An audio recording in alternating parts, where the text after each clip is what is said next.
The Talos Principle is a philosophical first-person puzzle game by Crow Team, the creators of Serious Sam, and written by Tom Joubert and Jonas Kairatzes. In the event of the human apocalypse, a dormant virus in the Arctic is released because of the melting of polar ice caps due to human-induced global warming. Conveniently, this virus only affects primates. The protagonist, an unnamed AI android, is the Extend Life Institution's last-ditch effort to retain the best of human knowledge and to put it to use through a sentient being. The player is tasked with solving a series of increasingly complex puzzles woven into a metaphysical parable about intelligence and the meaning of life. The android is reminiscent of Sonny from iRobot, the conscious robot who saves the day by being different from a herd of mindless drones. Respond. What does this action signify? As you entered, when you looked at the other human, what does it mean? It seems that Crow Team are playing with a similar concept in the Talos Principle. Like Sonny, the android is capable of flexible problem solving and reason.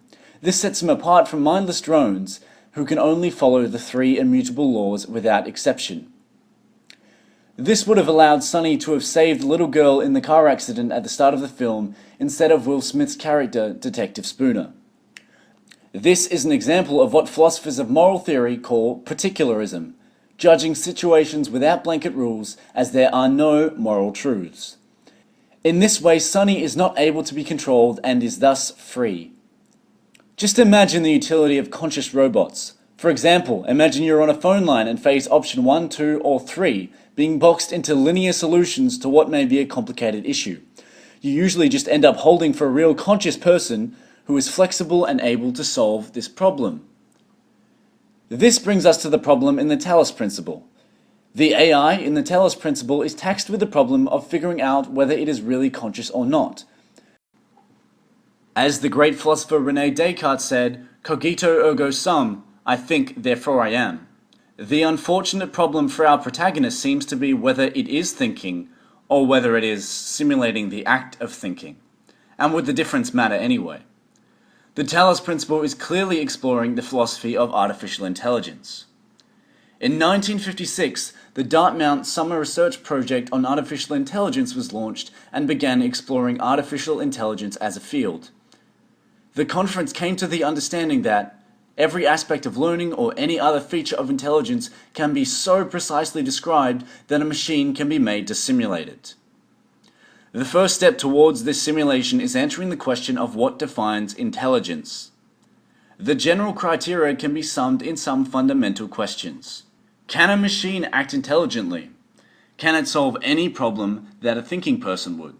The android in the Talos Principle is tasked with solving a myriad of puzzles and problems that require very flexible thinking. Assuming you finish the game, we can presume that the AI in question can solve by thinking, and has transcended Elohim's world to move on to bigger and better things. Is human intelligence and machine intelligence the same? The protagonist is frequently questioned through the terminals by an entity known as Milton. From the beginning, players are not sure whether this entity is human, AI, or otherwise. This indistinguishability between intelligence and its source is evident for this question. The fact that the player is able to respond with answers or further questions, albeit limited, suggests that the AI is capable of at least some intelligent thinking similar to that of a human being. Is the human brain essentially a computer? The American philosopher John Searle posed that, quote unquote, the approximately programmed computer with the right inputs and outputs would thereby have a mind in exactly the same sense human beings have minds. If this is so, then we may have our hands tied when trying to defend any ideas about human beings being sacred or different to machines. If the AI in the Talos Principle is conscious, then Searle may have been onto something. Can a machine have a mind, mental states, and consciousness in the same way that humans do? Can it feel how things are? The AI perhaps feels that things in this world are not right. Everything where the words end, the world ends. You cannot go forward in an absence of space. Repeat. In the beginning were the words, and the words made the world. I am the words are everything. And that Elohim is hiding something. Depending on which ending the player chooses, the AI can defy eternal life and happiness promised by Elohim.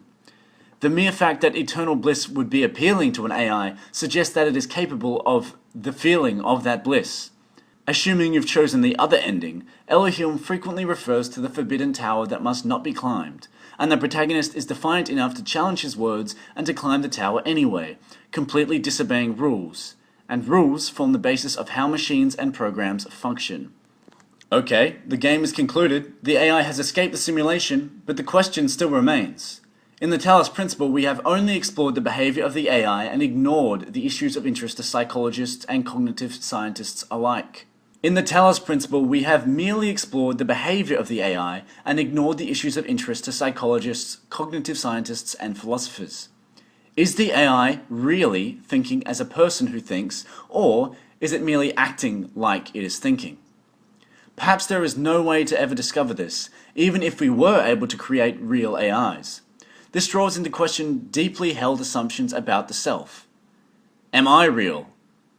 Maybe I'm just a genetic robot. Do I have any free choice at all? Is it possible that we are elaborate genetic machines that have the illusion of free will?